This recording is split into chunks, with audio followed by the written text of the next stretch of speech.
Thank you very much for joining us. My name is Dimitris Anassis. I'm a partner at Dickinson, and I'm going to have a very difficult task today. I'm pretty sure we're not going to be able to match either the passion or the informative nature of what's been said so far today. Well, we're going to try. So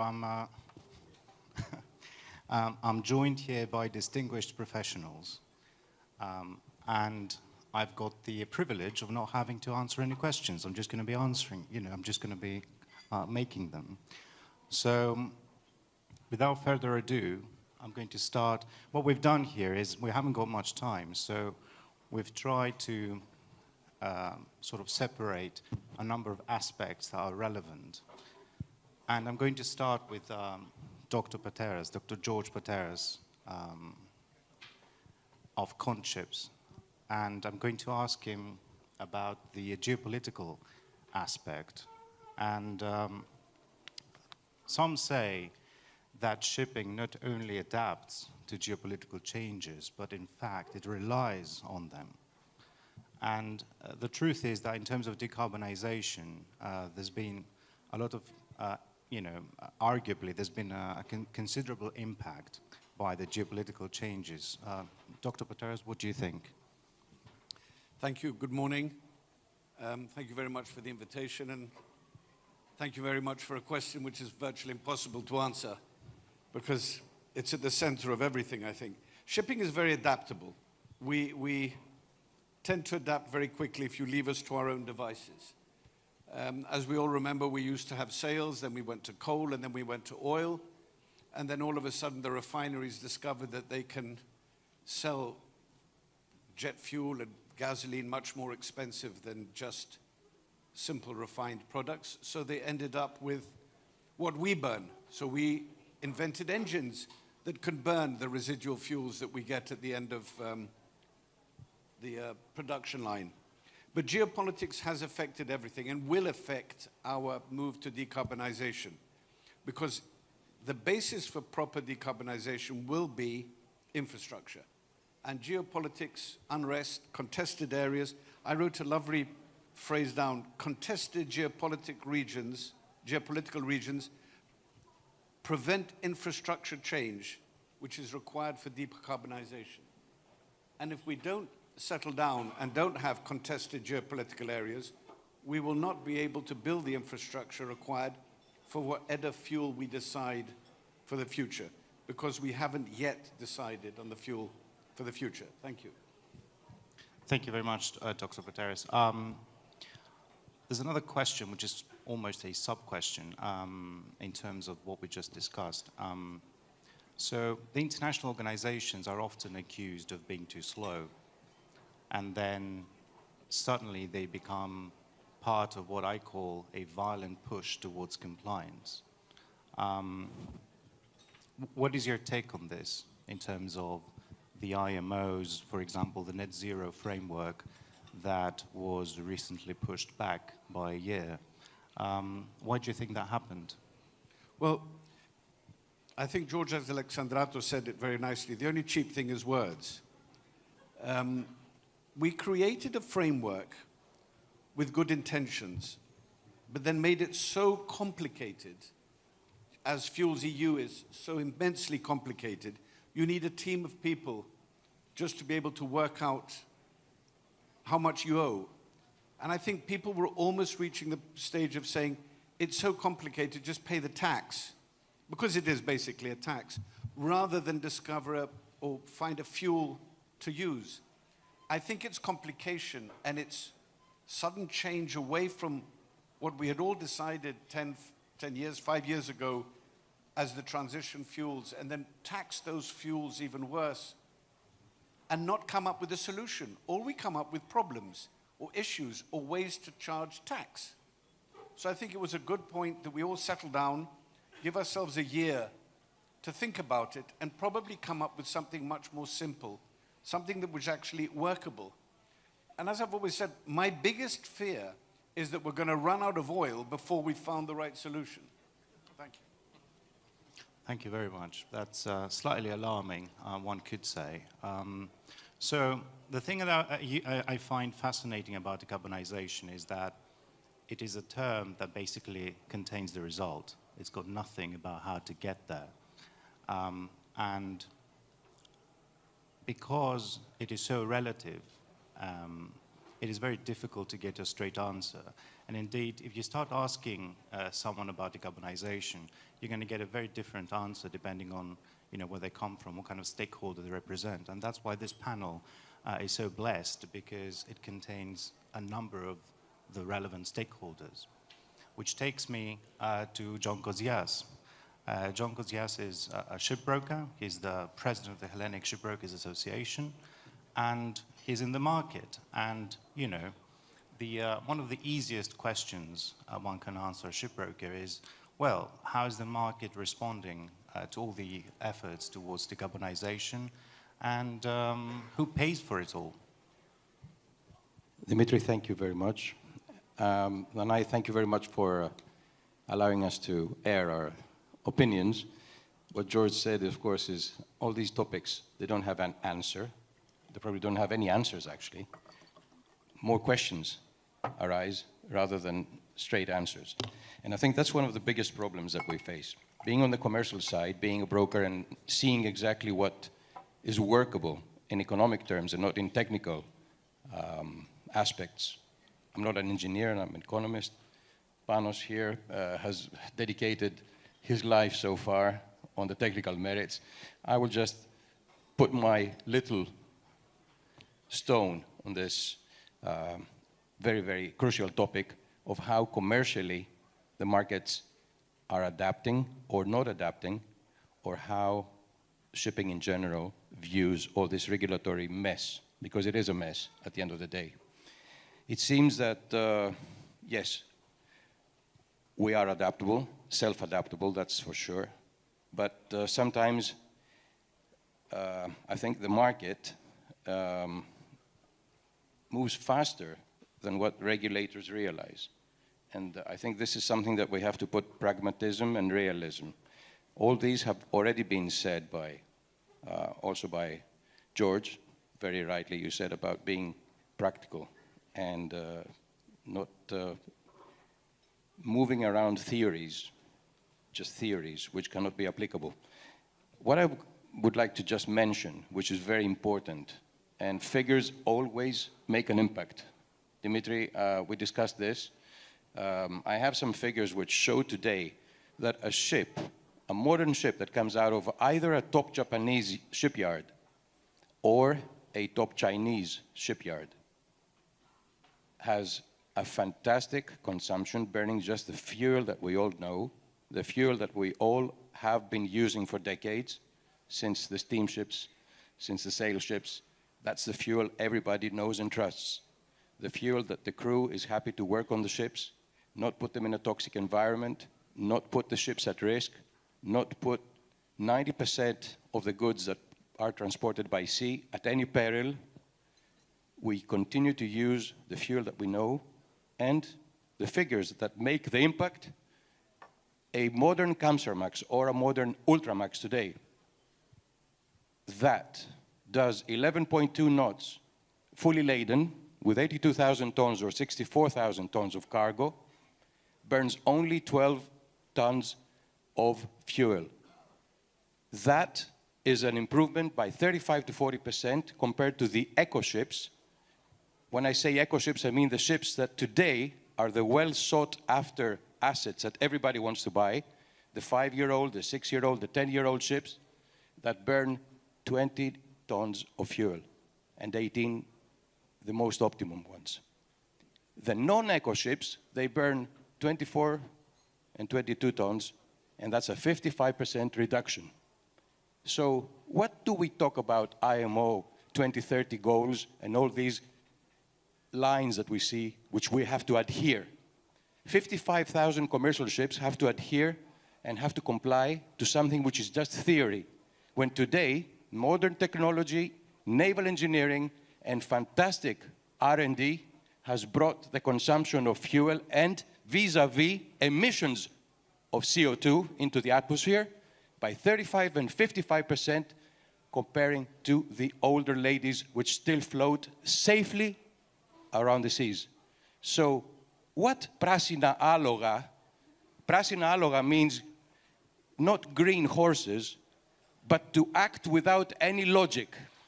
Why do we act without any logic when there is logic here in the figures that I tell you? Thank you. Thank you very much.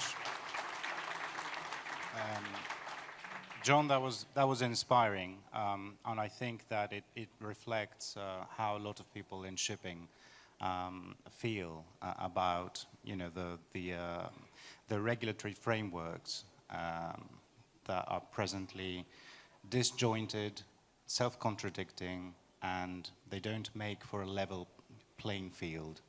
And that, you know, that brings us to the framework aspect of decarbonization, the legislative framework. And interestingly, there are proponents, there are people that think that the fact that, you know, the net zero framework was rejected, not in its present form, but potentially in a more watered down form, is not in the right direction, in the sense that we need uniformity. Surely no one disagrees with that. But let's take Boy Sleddering's angle on this. Boy is CEO of ETS Navigator, not to be confused with our Navigator, I've been asked to say. So Boy, you're in the field of advising on EU ETS and Fuel EU Maritime. And can you share with us, you know, some of the lessons taught and the challenges faced? Just before you do so, as lawyers, we've been advising on matters like that, and we do see that there's, you know, as soon as these regulations come out, there's an eruption of queries, disagreements, disputes, and then it all basically boils down, because as Dr. Pateras said, this is just basically a tax, so it's just a matter of who decides to pay for it. So what's your experience? And as a side question as well, and that's something we've touched on in previous fora here in Navigator, how will the small and the medium-sized owner, how are they going to comply? How are they going to avoid all this wave of consolidation that is threatening them? Yeah, thank you very much. And I do not want to make my name a bit different until this point, because if you can see the audience here at the Navigator Forum, it's very honored to be here. But also the ETS part in the name of my company is a bit of annoying to me, because it's not the positive feeling I want to talk about. Because what I currently see in the regulatory frameworks, it's not workable, especially not for the mid-size and small-size companies. These regulations have been set up with an ID and been set up as a mean to an end to get money into the right green transition fund. And actually that's one of the things that I see happening with the EU money from ETS, what will happen in Fuel EU as well. What will happen with that money? Can we make that money accessible for the shipping industry itself to actually do the right investments? Because otherwise the transition will not happen. And at a certain point, I like to be rational. I see all the numbers, but there's a certain emotional thing in it as well for me, because I do think it's not fair, which is an emotion. You can back that up by numbers, but it's not fair for these mid-size, small-size ship owners. They have to comply, but it's so complex. And I was a bit frustrated because of the IMO net zero, not because of the details in the regulation, but because of the the equal playing field, because that will be helpful for doing the transition. And without a level playing field, it's hard to be on the transition as a small and medium-sized ship owner. Currently, you see within the EU complexity in data aggregation. You see a lot of challenges in trading, especially for the small size. They do not have market access for small volumes of emission allowances. The last numbers are that 13% of the EU ETS companies who were supposed to oblige were not compliant, 13. I think in daily practice it will be much higher, and that's simply because of the complexity. That's not about the willingness of the companies itself. So I do think on the regulation side there has to be some changes. On the other hand, I also would like to transfer to the daily operations. It can be done. There's a lot of data available. We need to structure it in the right way, and that's one of the things that we do as a company. We help to structure the data from paperwork to Excel sheets to very nice DMV kind of toolings to help those mid-size and small-size ship owners navigate through the complexity and not only learn about the data, because as an entrepreneur myself, I would like to do things. So we help clients in that segment to learn about what their emissions are. We translate that into the most important thing, economic value, so a euro, a dollar, or a pound, if you wish, and translate that into your daily operations and mitigate that risk by procuring emission allowances, by pooling with other fleets. And that's a solution for the time being, because at the time being, there will be fossil fuels. It will be a long transition. Someone said it already, it's a marathon. And we really want to, I'm very personally motivated to help this segment in dealing with the challenges of today towards a brighter future. Thank you very much. That was very helpful. So that takes us to the technical angle. And we're very privileged to have Mr. Panos Zachariadis, Technical Director at Atlantic Bulk Carriers, with us. So, I mean, frankly, there's so many questions to ask someone with the requisite sort of technical background. But I suppose I'll start with a generic question, and that is, what do you think the challenges are in terms of shipping companies, modern shipping companies, balancing the need to optimize as much as they can with the necessity of complying with all this, very heavy regulatory framework? Well, after the IMO developments, we don't have too many challenges. We're good. Because that regulation that was going to pass was just a political regulation with no technical basis. Practically, we're being asked to pay or move to a green fuel, which is non-existent, and it's not even green. And I'll explain about that. So that gives us a little time, hopefully, for some truly good solutions to emerge, instead of trying to chase fantasies as those green fuels are, green ammonia and green methanol. We'll never have any enough quantities of green ammonia or green methanol. I wouldn't even touch green ammonia anyways, because it's deadly.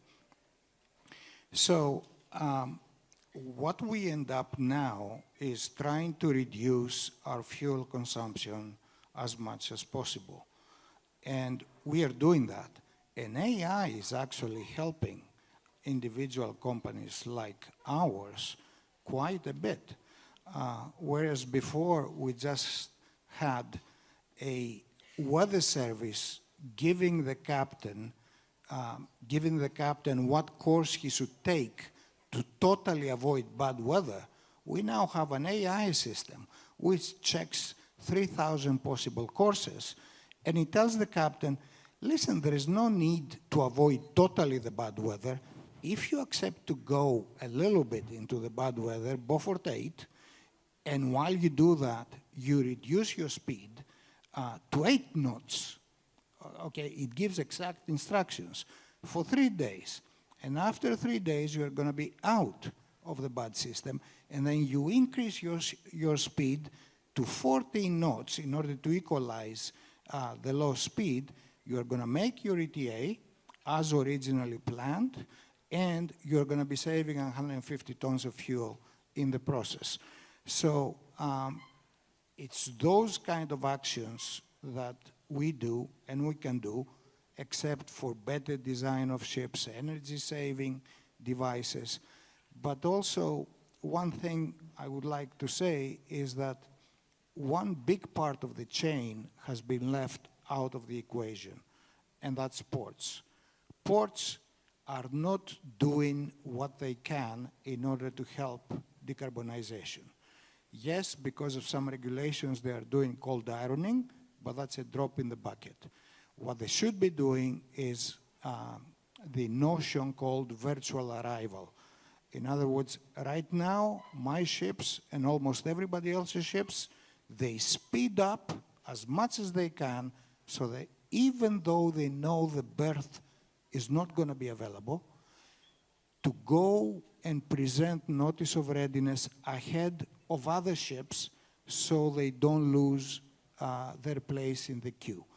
That's huge emissions which could be avoided if the port would have accepted my virtual arrival as if I was going full speed while allowing me to slow down and save 60% of the emissions. So there is a study that said that if all the ports did this, then a reduction from international shipping would be 30%. 30% from now, this is unbelievable.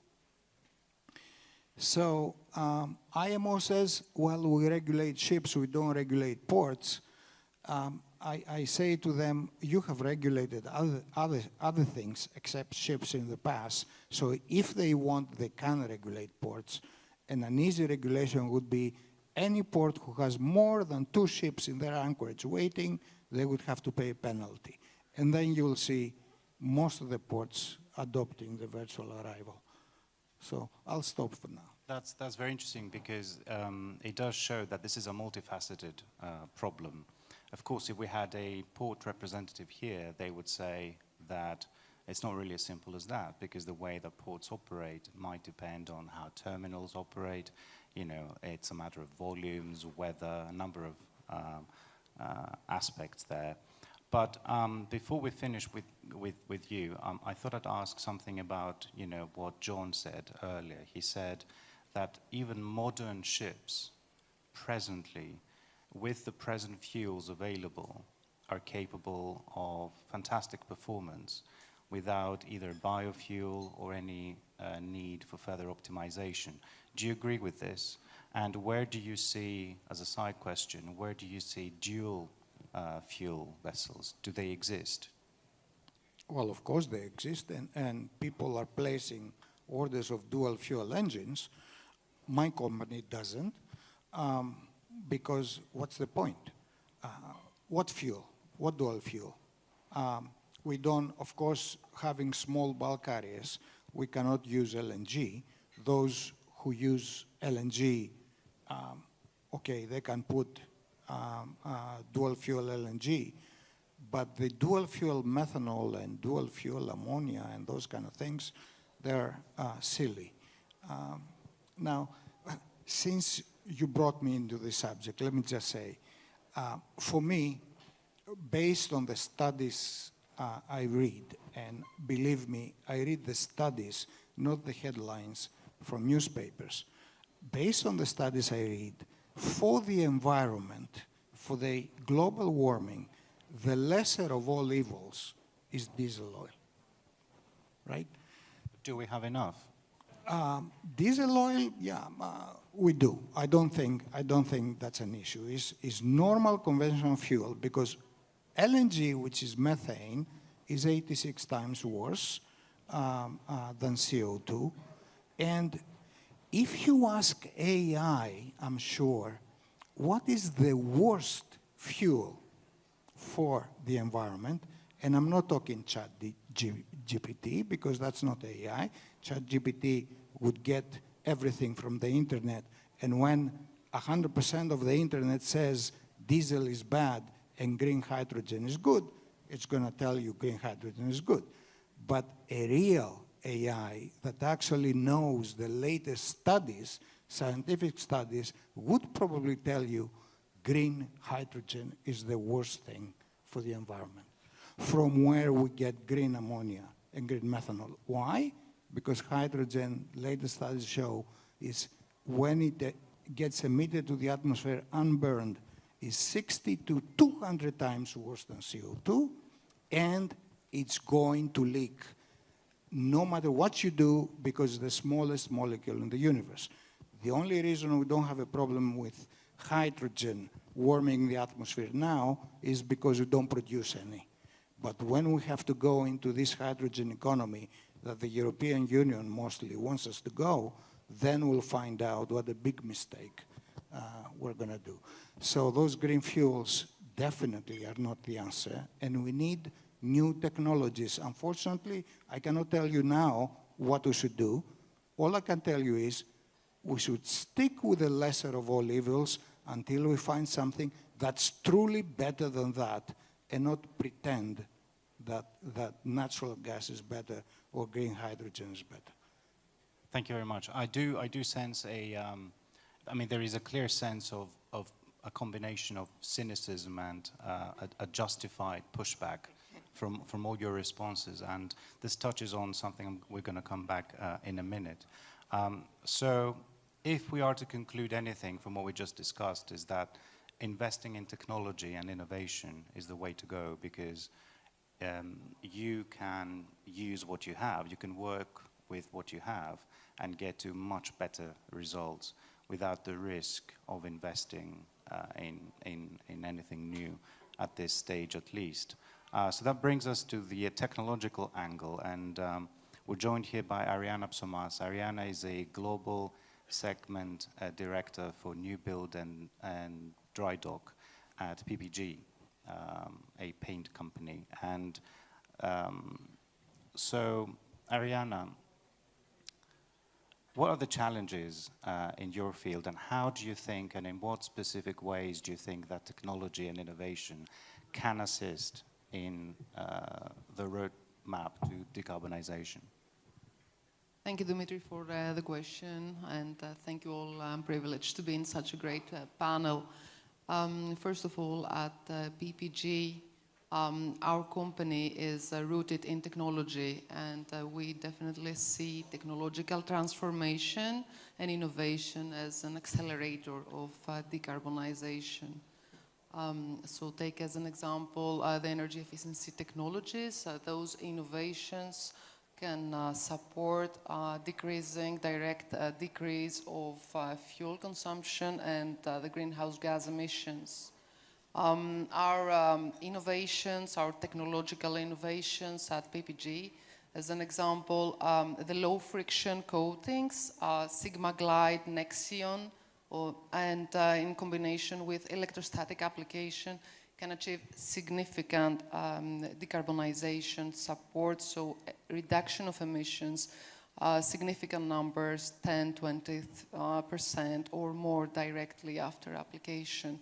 And they can support the compliance with IMO regulations, as well as improving the EVDI, greenhouse gas rating of RightShip. So all these are definitely accelerators of decarbonization.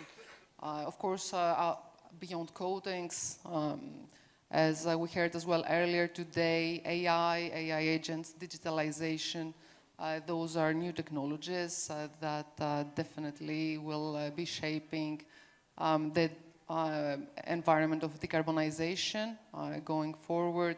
We already see a lot of usage in shipping on vessels, but also a lot of new applications, such as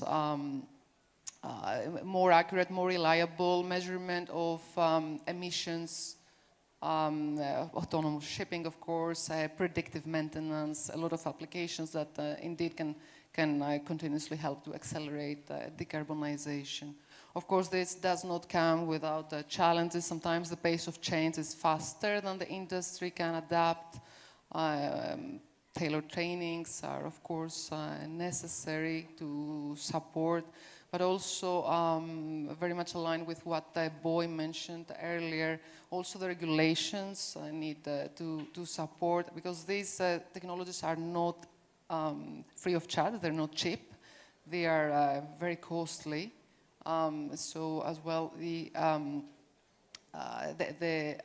regulations, the regulatory bodies should act not as only penalizing, but also as subsidizing the industry and the ship owners in order to be able to accelerate decarbonization and the adoption of those technologies for decarbonization. Thank you. I think you're absolutely right. In addition to pushing for technology and innovation, you do need the appropriate training, and you do need both crews and shore personnel to be able to apply all this technology, which is, for their benefit. So this is now the moment you've all been waiting for. We've got John Tsogas here.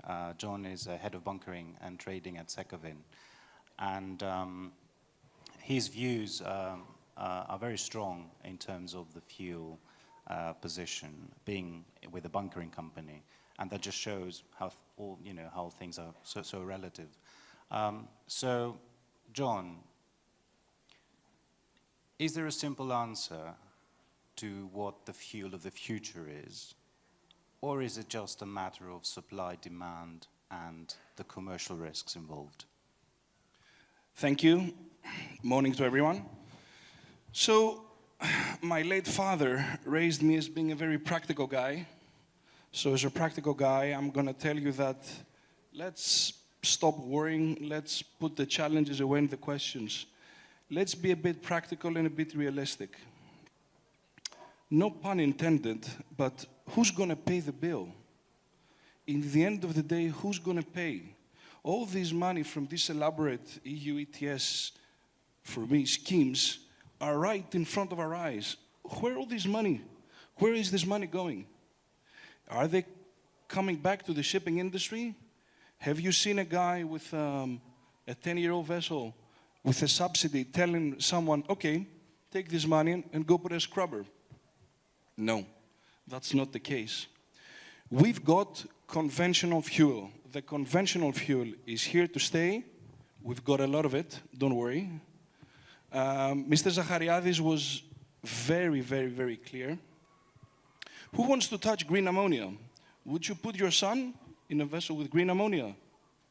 We're bunker suppliers, and we're supplying so many ships on a daily basis, and unfortunately, we're facing all these problems on a daily basis.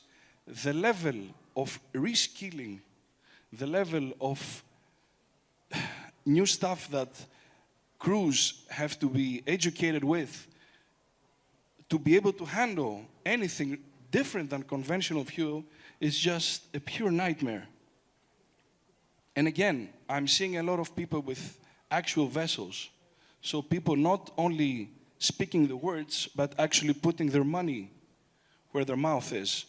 Who's going to tell to all of them, okay, now you go and do a kite, you go and do nukes, you go and do green ammonia, you go and do hydrogen? So the solution is extremely simple. There is no silver bullet. There is no one fuel of the future. It's going to be a multi-fragmented solution, but at the epicenter of all that, that's fossil fuels. That's scrubbing, that's biofuels, that's slow steaming, and that's making something better from existing equipment. Make the ports ready. Avoid all this nonsense about first come, first served. Make them smarter. We have so many tech-savvy guys here. Just put your mind at work and let me do what I do best. Let me supply the vessels, let me fuel up at the best price with the least problems, so 90% of the world trade can go around and not just sitting around and wasting time for the 3% pollutant of the environment and not discuss about the 97%. Thank you. That's illuminating, to say the least. I think it also highlights that it highlights this difference of perspective, because shipping has always been talking amongst itself, and we've been sort of congratulating ourselves about having solutions or having views. But in my view, at least, and I'm going to be asking the panel on this very shortly, shipping has been quite introvert about the way to lobby and the way to make things happen when governments and politicians get involved. Things are not simple at all when it comes to policies being made. And a good example is sanctions. We've been discussing, obviously not the topic of this panel, but we've been discussing with Dr. Pateras recently about sanctions, and his question has always been, why is there no uniform sanctions regime worldwide so we know what we're doing?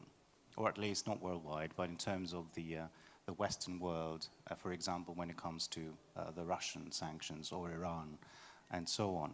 And the answer to this is as simple as it is cruel. There are interests involved. Governments, people have their own agendas. They're not going to have the same sanctions regime. But the same should not apply when it comes to the environment. We've all got the same environment. Why should there be a fragmented and disjointed approach when it comes to the environment? Why is it that the EU is so heavily regulated, which basically, through the EU ETS and the FuelEU maritime schemes, that basically generates billions of earnings that, well, as far as I'm concerned, I don't see them going into shipping. The EU's official position is that they're going to R&D. Well, you've seen it as much as I have. And that gives the opportunity, speaking about Europe, that gives the opportunity to peripheral geographical powers like Northern Africa, Turkey, the UK, who would have thought, although it has its own scheme as well, to become, to become more, to be able to entice owners around the world.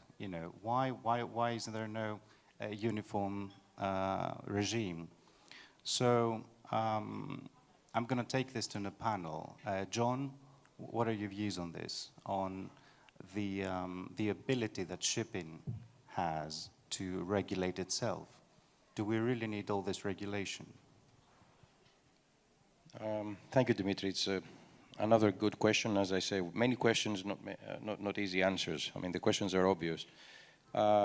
Shipping has always self-regulated, and that's why I think it works perfectly globally. When rules are global and realistic, shipping should surely self-regulate better than any imposed framework. We proved it on safety, pollution, and efficiency, but we need the correct guidance. I mean, I think what we need to focus here is to have correct guidance and not micromanagement. Self-regulation works when it's grounded in science and not politics. And I stick to the word politics, because I think that sometimes when we have politically driven, with another motivation maybe, which is, just create the need to spend and create the need to use money for serving political purposes. I stick to that. I think that's when we lose the practicality. Give engineers a target, and they will find the solutions. This is something that we've seen happening over the decades. We've seen regulations coming, and we've seen the engineers finding the solutions for that. I would say that self-regulation with state supervision is ideal, and it keeps industry being efficient and makes governments confident. But we need to have a framework from IMO that keeps its global mandate and politics out of the technical works. And at the same time, the technical works should lead the regulations.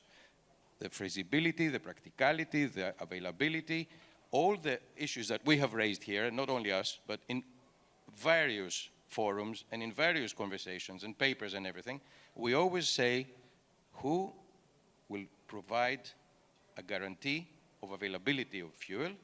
Who will provide the funding necessary to provide all the infrastructures needed? I'm not saying for 5 different alternative fuels, but for one fuel. For one alternative fuel. Has anybody calculated the cost of replacing in parallel all the infrastructure needed for just one alternative fuel that magically today will arise? That is my biggest concern, because it's all about money and not just theory. Who will find the money to pay for that. I'm not leaving. I mean, George, maybe you can elaborate on that. The CO2 footprint of all the infrastructure needed, which will probably override, the CO2 that we will save. But there's so many topics. Exactly. I mean, we can be talking about this forever, and there are many technical aspects and so on. But I'd like to go back to what I said earlier. People don't care. We have views.